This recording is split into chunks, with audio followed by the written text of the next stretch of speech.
جيشنا تقدم مثل الثرى بالدم، واسحب جناجمهم والبادئين الظلم. يا موطن الإيمان حان التحرر حان، والنصر بإذن الله بالصبر بالميدان. قامت براكين الغضب يا جيشنا اشعلها لها،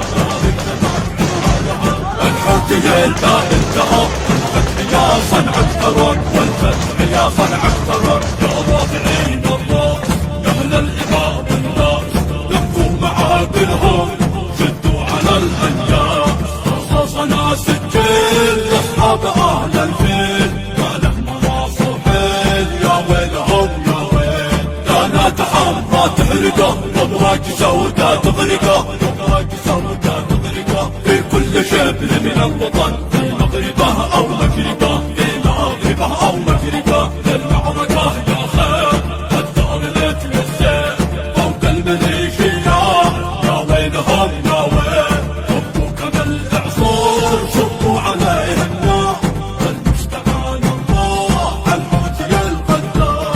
والله ما نخشى الردى، دسنا على عناد العدا، دسنا على عناد العدا. حراس مجدك يا وطن، والله لك فدا، والله لك فدا. يا جيشنا تقدم مثل الثرى بالدم، واسحب جناجمهم والبادئين الظلم.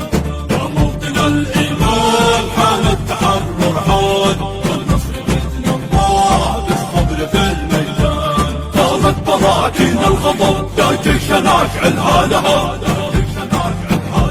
الحوثيين لا انتهى، الفتح يا صنع الثرى، والفتح يا صنع الثرى. يا رافعين الراس يا اهل الإباء والناس، دقوا معاقلهم شدوا على الأنياس. رصاصنا سجل لاصحاب اهل الفيل، ما له مراس وحيل يا ويلهم يا ويل. كانت حمراء تحرقه وابراج سوداء تغرقه، وابراج سوداء تغرقه في كل شبر من الوطن، في مغربه او مشرقه، في مغربه او مشرقه. للمعركه يا خير الدار ليت للسيف فوق الميليشيا، يا ويلهم يا ويل. صبوا كما الاعصار صبوا عليه النار، والمستعان الله الحوثي القدار. والله ما نخشى الردى، دسنا على عناد العدا، دسنا على عناد العدا. حراس مجدك يا وطن، والله لك فدا، والله لك فدا.